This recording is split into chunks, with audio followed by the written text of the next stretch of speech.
Assalamualaikum warahmatullahi wabarakatuh. Waalaikumsalam Waalaikumsalam warahmatullahi warahmatullahi wabarakatuh. wabarakatuh.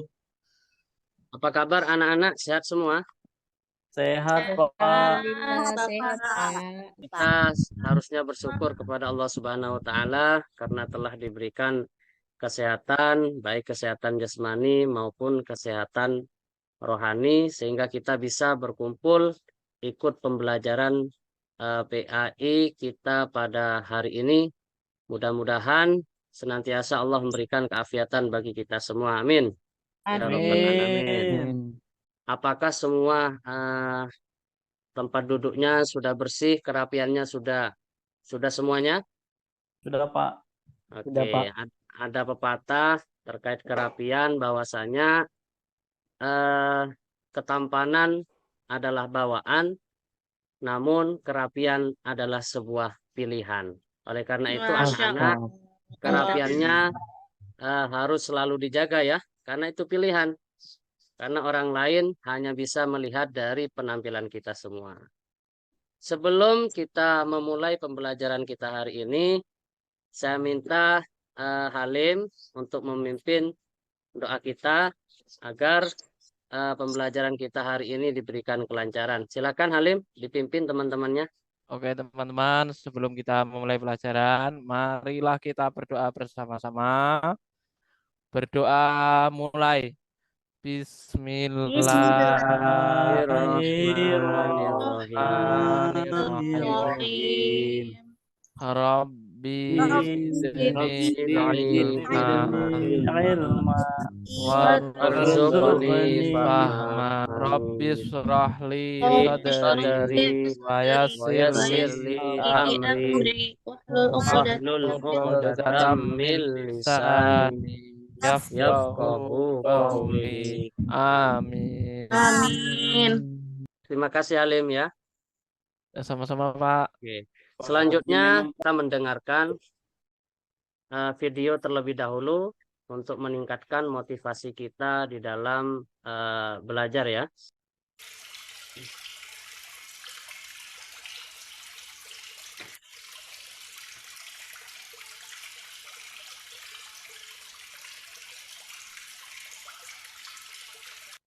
Oke, kalian lihat dari video ini. Air mengalir di batu. Oke, tetesan air pada batu ya. Oke, ibrah apa yang dapat kita ambil dari video tersebut? Di situ ada air menetes tanpa henti jatuh kepada batu sehingga batunya berbentuklah sebuah jalan air itu berlubang. Siapa yang bisa? Bahwa ikhtiar itu bisa memberikan kebaikan Pak buat kita. Seperti Oke, air yang terima menetes. kasih. Handi, sudah baik analisanya. Pertama yang dapat kita ambil adalah di dalam suatu pembelajaran kita belajar itu harus istiqomah ya, supaya ilmu yang kita dapat itu bermanfaat. Yang kedua, di dalam kita belajar harus semangat. Air jatuh pada batu itu tanpa henti, senantiasa jatuh, senantiasa belajar di dalam mencari ilmu. Yang ketiga adalah harus sabar di dalam mencari ilmu itu. Yang keempat harus tenang, fokus. Dan yang terakhir itu adalah tulus zaman seperti yang telah disampaikan oleh Imam Syafi'i. Oke anak-anak. Selanjutnya, apakah ada yang masih ingat pembelajaran kita yang minggu sebelumnya? Enggak, Pak. Oke, minggu sebelumnya, pertemuan sebelumnya, kita telah mempelajari tentang materi Su'abul Iman ya. Su'abul Iman itu secara global itu dibagi menjadi tiga. Yang pertama, ma'rifatun bil qalb. Yang kedua, iqrarun bil lisan. Dan yang ketiga, amalun bil arkan. Artinya apa? Yang pertama, iqrarun bil qalb, yaitu kita harus meyakini dengan hati, mantap, seperti yakin bahwasanya Allah Subhanahu wa taala itu ada. Yang kedua, iqrarun bil lisan, mengucapkan dengan lisan. Seperti senantiasa kita mengucapkan kalimat-kalimat thayyibah, menjaga bahasa kita. Seperti tadi, Halim telah membaca doa itu termasuk dari iqrarun bil lisan. Yang keempat adalah iqrarun bil arkan. Seperti halnya ketika belajar kita tidak bicara sendiri. Itu termasuk dari pembagian dari su'abul iman. Oke, selanjutnya anak-anak. Bapak ada beberapa pertanyaan ini ya. Oke, nanti Bapak minta kalian bisa menjawabnya ya. Pertanyaan pertama, apa yang mendorong seseorang untuk berfoya-foya, riya, sum'ah, dan takabur dan hasad? Foya-foya itu pengen bersenang-senang, Pak. Jadi, salah satu yang mendorong seseorang berperilaku foya-foya itu senantiasa mengikuti hawa nafsu. Semuanya ingin bersenang-senang. Pertanyaan yang kedua, bagaimana dampaknya perilaku berfoya-foya? Silahkan, siapa yang bisa? Akan membuat orang tidak semangat untuk ibadah, Pak, menjauhkan dari akhirat. Oke, bagus jawabannya Sujila. Jadi orang yang senantiasa berfoya-foya itu lupa akan ibadah kepada Tuhannya. Dia hanya ingin bersenang-senang saja. Pertanyaan yang ketiga, menurut Anda, bagaimana cara kita menghindari perilaku foya-foya? Siapa yang bisa jawab? Cara menghindari dengan menyadari bahwa semua itu bukan milik kita, Pak. Oke, terima kasih, Sarif. Oke, anak-anak. Hari ini kita akan belajar materi hidup manfaat dengan menghindari berfoya-foya, riya, sum'ah, takabur, dan hasad. Jadi tujuan pembelajaran kita hari ini yaitu pada pertemuan pertama ini kalian diharapkan mampu menganalisis pengertian, dalil, dan contoh perilaku foya-foya, riya, sum'ah, takabur, dan hasad. Selanjutnya, fokus materi kita hari ini, materi, dalil, dan contoh dari foya-foya, riya, sum'ah, takabur, dan hasad. Selanjutnya, anak-anak, di sini Bapak akan putarkan satu video yang akan memperkenalkan terkait materi foya-foya dan seterusnya.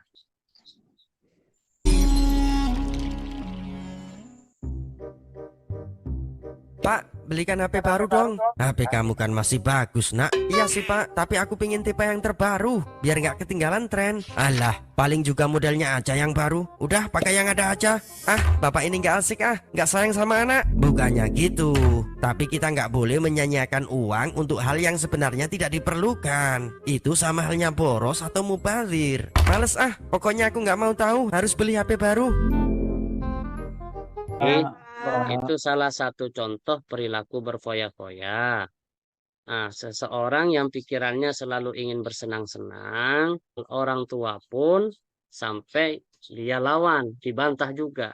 Di mana dia sedang dikuasai oleh hawa nafsu. Seperti itu anak-anak ya. Nah, selanjutnya di sini adalah terkait pengertian al-israf wa tabdzir. Sini ada pengertian, dalil, dan contohnya. Sujila, silakan Sujila. Ada gambar di situ, silakan. Terkait Itu pengertian foya-foya.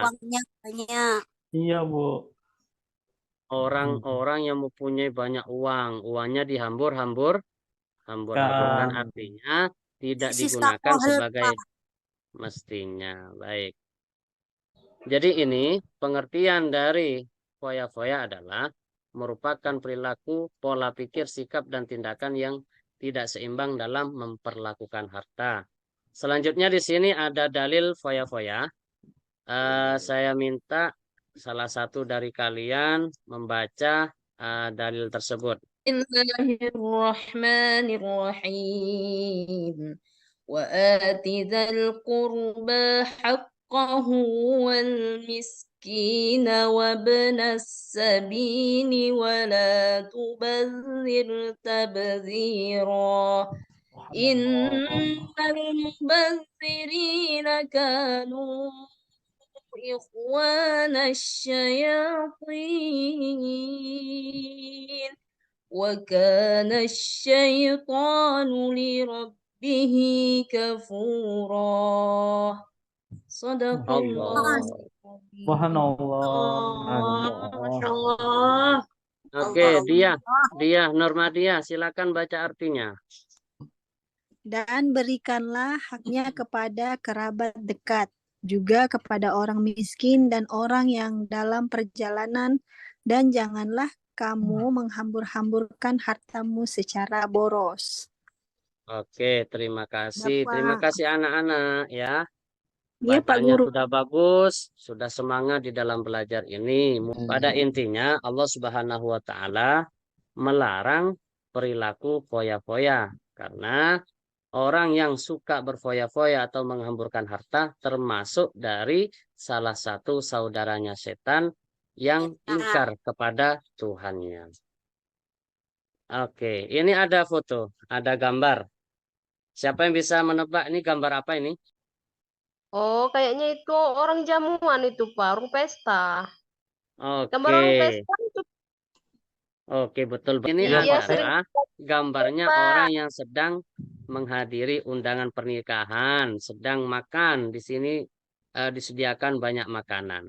Jadi contoh dari sifat tabdzir dan mubadzir yaitu seseorang mengambil sejumlah besar makanan dan minuman dari acara tasyakuran, namun dia tidak memperhitungkan kapasitas perutnya. Padahal dia sudah makan, tapi karena sudah pikirannya dikuasai oleh setan, dia ambilnya banyak-banyak dan akhirnya dibuang, tidak dihabiskan. Materi selanjutnya yaitu ada riya dan sum'ah. Riya itu apa? Riya menurut bahasa adalah menampakkan atau memperlihatkan. Sedangkan secara istilah yaitu melakukan ibadah dengan niat supaya mendapat pujian atau penghargaan dari orang lain. Sum'ah juga seperti itu pengertiannya, yaitu adalah memperdengarkan. Sedangkan secara istilah memberitahukan atau memperdengarkan amal ibadah yang dilakukan kepada orang lain agar dirinya mendapatkan pujian. Jadi orang tersebut beribadah bukan lillahi ta'ala, melainkan ingin disanjung oleh orang lain. Ini dalil riya dan sum'ah. Selanjutnya ada contoh riya dan sum'ah. Ada yang bisa menebak gambar apa ini? Orang sholat, Pak. Orang sholat, terus? Ria. Difoto-fotoin, Pak, biar orang tahu. Difoto-fotoin biar orang tahu. Oke, bagus sudah. Jadi ini ya. Orang berbuat baik, amalannya selalu ingin dilihat dan didengar agar dipuji oleh orang lain. Jadi dia ibadah bukan karena Allah Subhanahu wa taala, melainkan ingin mendapat pujian. Selanjutnya ada takabur di sini. Takabur itu apa? Takabur adalah sikap seorang yang menunjukkan sifat sombong atau merasa lebih kuat daripada yang lain. Meremehkan, merendahkan orang lain. Dan pendapat orang lain dianggap tidak ada gunanya. Dalil naklinya terdapat di dalam Al-Quran pada Quran surah Al-A'raf ayat 40. Ini contohnya. Jadi ini gambar, ada orang berdiri, di depannya ada orang duduk seperti menyembah. Artinya apa? Mereka, dia yang berdiri menganggap dirinya itu paling-paling. Ya, paling semuanya. Paling kaya, paling-paling pokoknya itu. Padahal yang memang paling itu hanyalah Allah Subhanahu wa taala, ya kan? Maha merajai, maha menguasai dan lain sebagainya. Manusia tidak boleh mempunyai sifat itu. Sehingga apabila manusia mempunyai sifat itu, seakan-akan dia sudah menyaingi Allah Subhanahu wa taala. Karena sifat takabur hanya milik Allah ya. Yang terakhir materi di sini tentang hasad. Hasad adalah sifat seorang yang merasa tidak senang terhadap kebahagiaan orang lain. Karena memperoleh suatu nikmat dan berusaha menghilangkan nikmat tersebut. Menurut Imam Al-Ghazali, hasad itu dibagi menjadi 3 seperti yang ada di layar ini. Ini dalilnya ada di surah An-Nisa ayat 32. Nah, ini contohnya. Salah satu contoh Ya orang yang Allah. mempunyai sifat hasad. Kalau kebalikannya, dia tidak senang kalau orang tersebut itu sukses. Jadi itu Sukses. adalah sifatnya sifat orang yang mempunyai sifat hasad. Oke, terima kasih. Itu materi singkat dari Bapak ya. Mudah-mudahan bermanfaat. Selanjutnya kita bagi tugas ya. Sudah Bapak di sini bagi tugasnya. Dibagi 4 kelompok. Yang pertama nanti membahas tentang konsep perilaku foya-foya. Yang kedua konsep sifat riya dan sum'ah. Yang ketiga konsep sifat takabur. Dan yang keempat konsep sifat hasad. Langkah-langkahnya nanti kalian diskusikan dengan teman kelompoknya. Di mana setiap perilaku dan tindakan kalian di dalam diskusi dengan kelompoknya nanti Bapak catat. Seperti yang ada pada LKPD ini ya. Nah, jadi ada penilaian kelompoknya. Bapak kasih waktu 20 menit. Cukup ya? Cukup, Pak. Oke. Oke, anak-anak, sudah 19 menit. Sudah ada yang selesai? Sudah, Kami Pak. sudah selesai tuh Pak Halim. Sudah, Pak. Kelompok 1? Sudah? Sudah. Oke, kelompok 1. Nah, itu sudah ditampilkan. Oke. Konsep perilaku foya-foya yang pertama merupakan pola pikir, sikap, dan tindakan yang tidak seimbang. Apa ini ya? Ketutupan. Dalam memperlakukan harta. Oke. Terus? Yang kedua, foya-foya termasuk salah satu akhlak mazmumah yang harus dihindari dengan cara senantiasa mempergunakan harta secara proporsional. Yang ketiga, perilaku foya-foya termasuk salah satu perilaku syaiton. Yang keempat, Allah melarang berperilaku foya-foya seperti yang telah dijelaskan dalam Quran surah Al-Isra ayat 26-27. Oke, tepuk tangan untuk kelompok 1 yang telah mempresentasikan hasil diskusi kelompoknya. Jadi kegiatan belajar kalian sudah bagus, diskusinya sudah ada catatan semua di Bapak sesuai dengan yang telah kalian lakukan tadi ya. Mudah-mudahan ini menjadi ilmu yang bermanfaat bagi kita semua. Amin. Amin. Oke, sebelum kita menutup pembelajaran kita hari ini, Bapak minta salah satu dari kalian ada yang menyimpulkan materi tadi. Siap ya? 1, 2, 3. Macam dapat arisan aja, Pak. Oke, Rahma. Silakan Rahma, simpulkan. Rahma dapat es krim. Oke. Terima kasih kesimpulannya Rahma ya. Nanti ambil es krimnya ada di kantor. Kena banjir Terus kemarin. itu anak-anak ya, pembelajaran kita hari ini mudah-mudahan menjadi ilmu yang bermanfaat bagi kita semua. Namun sebelum kita menutup pembelajaran kita hari ini, saya minta Rohandi untuk memimpin doa selesai belajar. Silahkan Rohandi, maju ke depan. Ya Pak, Oke. teman-teman, sebelum kita pulang, marilah kita membaca doa selesai belajar secara bersama-sama. Berdoa, dimulai. Bismillah. Bismillahirrahmanirrahim. Allahumma wa bihamdika asyhadu an la ilaha illa anta astaghfiruka wa atubu ilaik. Oke, terima kasih anak-anak semuanya. Nanti setelah ini silahkan pulang ke rumahnya masing-masing. Jangan ngebut ya di jalan ya. Hati-hati di jalan. Selamat sampai rumahnya. Siap, Pak. Bapak mohon maaf apabila ada kekurangan baik dari penyampaian ataupun tingkah laku. Wassalamualaikum warahmatullahi wabarakatuh.